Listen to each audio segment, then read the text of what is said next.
Hi everyone, Carla here, and welcome again to Critical Pathfinder. Today, I'm going to talk to you about the essential UK government systems and what you need to do in your first 30 days from arriving in the UK. I will also link this to Critical Path framework as well as dependency mapping.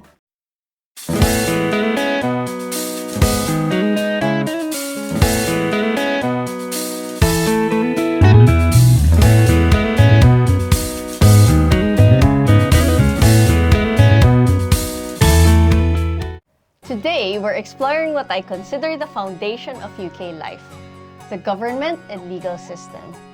As a change professional, I've learned that success always starts with understanding the core framework. When I moved from Manila to London, I quickly realized that adapting to UK systems isn't just about following procedures, it's about understanding a completely new way of doing things. Just like the transformations I manage, it needs a clear strategy and timeline. Today, I'll walk you through your first 30 days of essential UK government system setup with a structured 4-week roadmap. I'll break down your critical path per week, covering what you need to do, when to do it, and why it matters. But before we begin, a quick note from me. I'm not an immigration expert, and government requirements can change. What I'm going to cover is based on my experience and what I am aware of, so always check the official UK government websites for the most up-to-date guidance. I'll try to put them on the link in the description below. Let's start with week 1, your foundation phase. Just like any major change initiative, the first week is critical for setting up your basic framework. Your priority is collecting your BRP or Biometric Residence Permit. You have exactly 10 days from arrival to collect it, and this timeline is non-negotiable. For BRP collection, you just need 3 things: your passport, the Home Office decision letter, and your appointment confirmation. The BRP is crucial because it proves your right to be in the UK, your permission to work or study, your immigration status, and your residency duration. Next is police registration. If required, of course, by your visa type, because other visas don't need this. If it is, then this requirement will be clearly stated on your visa vignette or decision letter. You will need an appointment at your designated police station, your passport, BRP, and proof of address, and of course your registration fee. Finally, set up your Home Office documentation system. Create digital copies of all immigration documents as soon as possible. Save Home Office reference numbers.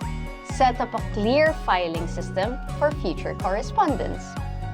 Pro tip: keep a dedicated folder on your phone with document photos and a simple spreadsheet with reference numbers. This has saved me countless times during my journey.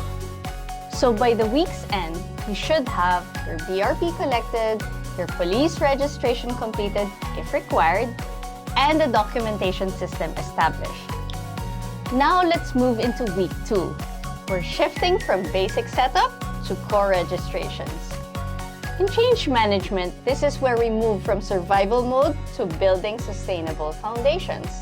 Your first priority should be your national insurance number, which we call here sometimes as NINO. When I first arrived, I thought this would be complex, but it was surprisingly straightforward. In reality, it was just actually one phone call and a bit of waiting. Here's what you need. All you need is access to the gov.uk website, have your BRP and passport ready, be prepared for identity verification, and then expect your number within 2 to 3 weeks. Think of your national insurance number as your unique identifier in the UK system. It's how different government departments recognize you, especially for employment and tax purposes. Now next is council registration. This connects you to local services from waste collection to parking permits. You'll need your BRP, your proof of address or tenancy agreement works well too, details of other household members, and your national insurance number if it's available. Another pro tip, keep your council registration details handy. You'll need them more often than you might expect. Now let's set up your government gateway account, your digital portal to UK government services. I use this regularly for everything from tax returns to checking benefits. And here's what you'll need. You'll need a valid email address, BRP details, your national insurance number again when received, and a UK mobile number. Now, speaking of mobile numbers, my advice is get a pay-as-you-go SIM early in week 2, or even from the first week you arrive.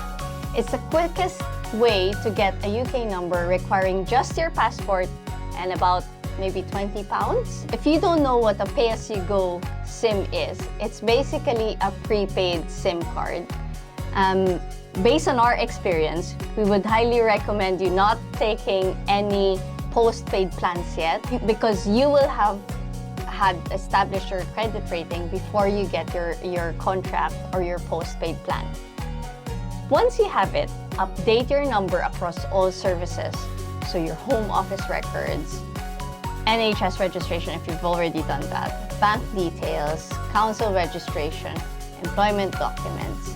I got my first mobile SIM card at Carphone Warehouse and used that same pay-as-you-go number until I had enough proof of address for a contract. The best thing is that here, you can actually keep the same mobile number even if you change providers or plans. Okay, so by the end of week 2, you should have your national insurance number application submitted, council registration completed, government gateway account set up, and the UK mobile number active. Remember, each of these registrations builds on what we set up in week 1. Can you see how the dependencies are starting to connect? As we move into week 3, we're shifting from basic setup to what I call embedding the change.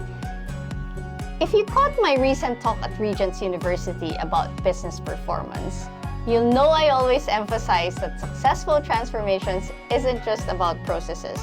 It's about creating sustainable systems. That's exactly what week 3 is about. Let's start with document digitization. 3 house moves later, I still have my very first UK documents safely stored in both digital and physical formats. Trust me, when you're applying for indefinite leave to remain, years down the line, we'll talk about that later, you'll be grateful for this organization. Here's your digital document system setup. Create a dedicated cloud folder, be it Google Drive, OneDrive, one of those. Scan or photograph your BRP, both the front and back, passport with visa pages, police registration if applicable, council documents, and your national insurance number letter. Remember, use clear logical file names so you won't have a problem later on. Next is your visa reminder system.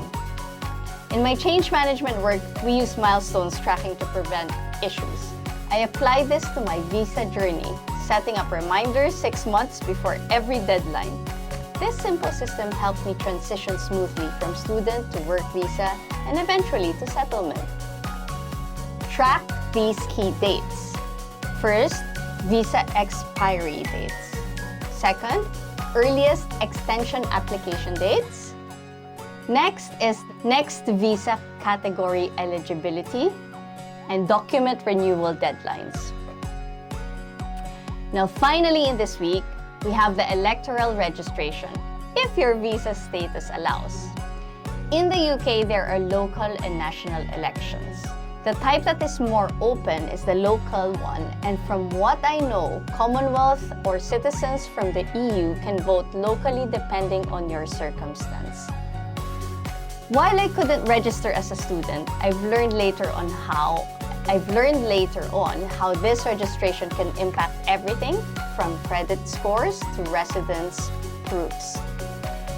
Think of it as building your UK digital footprint, so don't underestimate this importance. Okay, so by the end of week 3, you should have your digital document system running, visa tracking system in place, and electoral registration submitted if applicable. This system's foundation sets you up perfectly for week 4's employment and tax integration. So as we enter week 4, we're moving into what I call the integration phase, where your UK system setup connects with your professional life. Let's start with right to work verification, where timing is crucial. There are 2 ways to prove your right to work. It can either be online using a share code system or physical document verification. For the online system, visit gov.uk's Prove Your Right to Work section. Enter your BRP details and birth date, generate your share code, and share the code with your employer. Generate your share code about a week before your start date. This gives HR enough time while ensuring the code doesn't expire. Now, what I've just told you is applicable for the larger corporates, but for smaller companies, this may actually not be required. They might ask you for proof of your right to work in the UK. Show them your visa, for instance. And if you are British, then they will just ask you for a British passport. So next is HMRC account setup, or this is their revenue and customs. When I first set up my HMRC account, I treated it like any other system implementation. Get it right from the start to avoid issues later. What you'll need is your national insurance number, government gateway details, employment information, and your UK address. Now, depending where you're coming from, it may be different for you. For instance, if you're coming from the US, you probably file your own tax. Here, if you're employed, your company usually does it for you through what they call payee system, unless you are one of those that go beyond the threshold. So if you're considered a high taxpayer, then there might be additional self-assessments that you do for the excess that you have to pay, but that's only for the higher tax payers. Before we wrap up, let me share a crucial insight from my years in change management. Understanding dependencies determines your success. The 3 primary dependencies shape your first 30 days. First, your BRP, your biometric residence permit. This will be required for your national insurance number, you need it for your bank accounts, and you need it obviously for your employment. Second, your proof of address. This enables council registration. This is also required for bank accounts, and it's needed for your general practitioner or GP registration later on. National insurance number also is required because it enables your employment setup. It is required for tax registration, and it is also essential for benefits if you are eligible. So by now, you have your 30-day roadmap for navigating essential UK government systems. I know it seems like a lot to track. That's exactly why I've created the UK Quick Start Guide, your 30-day transition toolkit. This guide contains everything I wish I'd had when moving from Manila. Checklists, templates, and timeline trackers, all organized to make your journey smoother. Get your free copy at criticalpathfinder.co.uk/toolkit. And if you found this helpful, give this video a thumbs up and subscribe for more insights on navigating life's major transformations. Share your UK system experiences in the comments. Your insights might help others on their critical path. I will try to tackle and decode for you other British systems in my next videos. Until then, keep moving forward on your critical path. This is Carla from Critical Pathfinder, helping you navigate life's major transformations.